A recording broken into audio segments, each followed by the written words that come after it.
মৰিয়নীত অসমৰ ভূমিত পুনৰ নগাৰ সন্ত্ৰাসত আতংকিত সীমান্তবাসী জব কাৰ্ডৰ নামত কামত বাধা প্ৰদান সহস্ৰ নগা দলৰ অসমৰ সংৰক্ষিত বনাঞ্চলৰ ভূমি অধিগ্ৰহণৰ পাছত এইবাৰ ৰাজহ ভূমিত হেনচুকু নগাৰ পঞ্চায়তৰ জব কাৰ্ডৰ কাম চলি থকা অৱস্থাত সহস্ৰ নগা দুৰ্বৃত্তৰ দল উপস্থিত হয় সেই স্থানত পথ মেৰামতিৰ কাম বন্ধ কৰি দিয়াৰ লগতে এই ভূমি তেওঁলোকৰ বুলি দাবী কৰে কামত বাধা আৰোপ কৰাক লৈ সমগ্ৰ অঞ্চলত আতংকই বিৰাজ কৰিছে অধিক জনাব গৌৰৱ চুটিয়াই প্ৰতিবেদনৰ জৰিয়তে আগবঢ়াইছো অসমৰ পঞ্চায়তৰ অধীনত জব কাৰ্ডৰ কাম চলি থকা অৱস্থাত নগাই আহি এবাৰ বাধা প্ৰদান কৰিছে আৰু এই মুহূৰ্তত মই উপস্থিত আছোঁ মৰিয়নীৰ 61 নং কাটনি গাঁও পঞ্চায়তত আৰু মৰিয়নী নাগাজেংকাৰ পৰা যি জৰিতল সেই জৰিতল মোৰ সতীৰ্থক দেখাবলৈ অনুৰোধ জনাইছোঁ এই ৰাস্তাটো আচলতে মেৰামতিৰ কাম চলি আছে জব কাৰ্ডৰ অধীনত 61 নং কাটনি গাঁও পঞ্চায়তৰ অন্তৰ্গত কিন্তু আজি দেখিবলৈ পোৱা গৈছে নগা দুৰ্বৃত্তৰ এটা দল আহি কিন্তু ইয়াত যিসকল লোকে জব কাৰ্ডৰ কাম কৰি আছিল তেওঁলোকক বাধা আৰোপ কৰিছে আৰু ইয়াৰ পিছতে যথেষ্ট আচলতে প্ৰতিক্ৰিয়া সৃষ্টি হৈছে ইতিমধ্যে মই সতীৰ্থই দেখাইছে এই লোকসকলে পুৱা ভাগত আচলতে কাম কৰি আছিল তেওঁলোকে আৰু জব কাৰ্ডৰ কাম কৰি থকা অৱস্থাতে তেওঁলোকক আহি কিন্তু নগা দুৰ্বৃত্তই বাধা আৰোপ কৰিছে বা বাধা প্ৰদান কৰিছে বা ভয় ভাবুকি প্ৰদান কৰিছে মোৰ লগত পুনতে এই যি 2 নম্বৰ ৱাৰ্ড মেম্বাৰজন আছে আচলতে 61 নং কাটনি গাঁও পঞ্চায়তৰ তেখেতৰ পৰা জানিম সমগ্ৰ ঘটনাটো কি হৈছিল আৰু কেনেদৰে সংঘটিত হৈছিল এইটো আমাৰ 61 নং কাটনি গাঁও পঞ্চায়তৰ 2 নম্বৰ ৱাৰ্ডত নাগাজাংকাটো জডিতল এটা ইচিম ধৰা হৈছিল জব কাৰ্ডৰ এইটো কাম আগতো 2017-18 বছৰত কৰা হৈছিলে তেতিয়াও নগা আহি হেৰি এনেকুৱা বাধা প্ৰদান কৰিছে আৰু এইটো আজি 3টা দিনমান ষ্টাৰ্ট হৈছেহি আজি 3 নম্বৰ দিমানৰ প্ৰথমটো দিন ইয়াত আহি পেলাই নগাবিলাকে কাম কৰা মানুহক বাধা দিছে যে এইটো অসমৰ আমাৰ মাটি হয় তোমালোকে কাম কৰিব নোৱাৰা বুলি নগাৰ যিটো দল আহিছে দলটোৱে অস্ত্ৰ লৈ আহিছিল নিহত গাড়ী দুখন লৈ আহিছিলে তাৰ মাজতে 6জন বা 7জন এনেকুৱা নামি আহিছে বোলে তাৰপাছত ইহঁতি আহি থাকিলে মানে অস্ত্ৰ এনেকুৱা লৈ আহে গাড়ীত দাও থাকে খাঞ্জা বন্দুক থাকে এনেকুৱা বাকী দিনবোৰতো থাকে আৰু মোৰ সম্ভৱ যে এইবিলাক সিহঁতৰ গাড়ীত থাকিব বুলি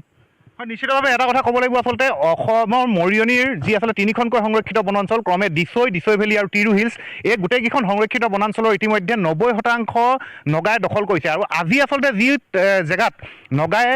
অসমৰ পঞ্চায়তৰ অধীনত চলি থকা জব কাৰ্ডৰ কামত বাধা আৰোপ কৰিছে সেয়া কিন্তু সংৰক্ষিত বনাঞ্চল নহয় সেয়া সংৰক্ষিত বনাঞ্চল অতিক্ৰম কৰি আহি অসমৰ ৰাজহ গাঁও আৰু মহিলাসকল আছে যিসকল পুৱা ভাগত আচলতে কামত আছিল জব কাৰ্ডৰ কামত আমি তেওঁলোকৰ পৰা জানিম কি হৈছিল ঘটনাটো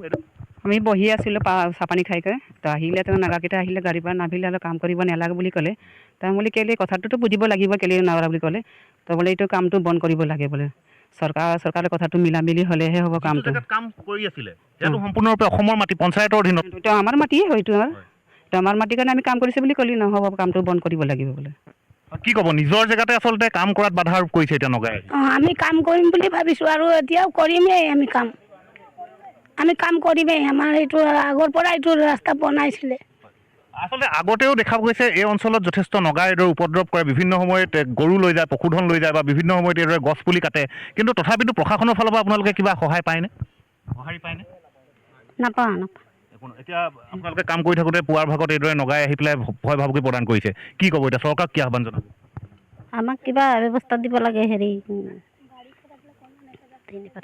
নিশ্চিতভাৱে আচলতে ক'ব লাগিব এই মুহূৰ্তত আৰু লোক আছে আমি কথা পাতিম কি ক'ব স্থানীয় লোক আছে আমি কথা পাতিম কি ক'ব যথেষ্ট ইয়াৰ নতুন কথা নহয় কিন্তু বাৰম্বাৰ দেখিবলৈ পোৱা গৈছে এইদৰে নগাই কিন্তু সন্ত্ৰাস সৃষ্টি কৰে ভয় ভাবুকি প্ৰদান কৰে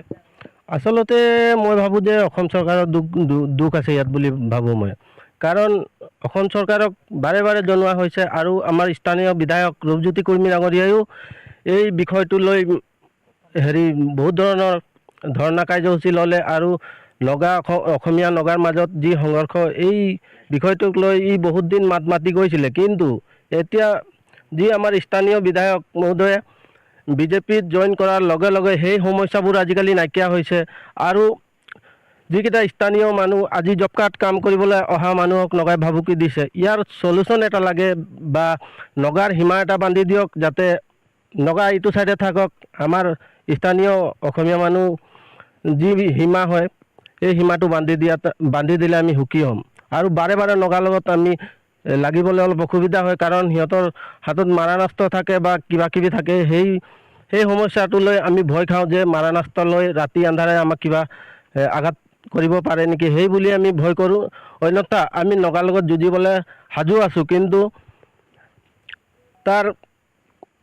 এইটোৱে কথা কওঁ যে আমাক সীমা এটা বান্ধি দিয়ক, যাতে আমি এই সীমালৈকে আমি কামবোৰ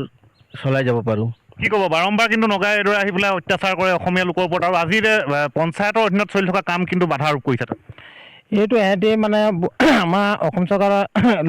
নোযোৱাৰ কাৰণে তেনেকুৱা হৈ আছে। বাৰম্বাৰ আমি ৰূপজ্যোতি কৰ্মী ডাঙৰীয়াকো জনাইছোঁ আৰু নিজেও আহিছিলে এই যে বোলে এতিয়াৰ পৰা আৰু তেনেকুৱা নহয়, কাম কৰা একদম আৰামত কৰিব পাৰি। তেনে 5 বছৰ দিন তেনেকুৱা গুচি গ'ল। এতিয়া আকৌ আৰম্ভ 5 বছৰ পিছত আকৌ এইটো মানে বছৰে কৰা হয়, তেতিয়া ইহঁতি বাধা নিদিয়ে। কেতিয়াবা আহে মানে আৰু বাধাই দিয়ে।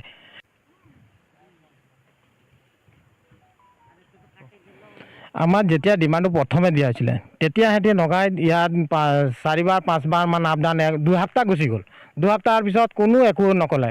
এটা নগাঁৱ একো নাই। এতিয়া নেক্সট ডিমাণ্ড 3য় নম্বৰ ডিমাণ্ডতে সিহঁতি মানে বাধা দিছে। কোন বস্তি নগাই? এইটো আউচেণ্ড বস্তি। ক'ব লাগিব এই মুহূৰ্তত আচলতে সমীপতে যি আউচেণ্ডেণ্ট বস্তি আছে, সেই বস্তিৰ নগা লোক আহি এইদৰে কিন্তু এতিয়া অসমীয়া লোকক ভাবুকি প্ৰদান কৰিছে যে তেওঁলোকে জব কাৰ্ডৰ কাম ইয়াত কৰিব নালাগে। আৰু ইতিমধ্যে মই কৈছোঁ যে ইতিমধ্যে সংৰক্ষিত যি ইয়াত দিছৈ ভেলী সংৰক্ষিত বনাঞ্চল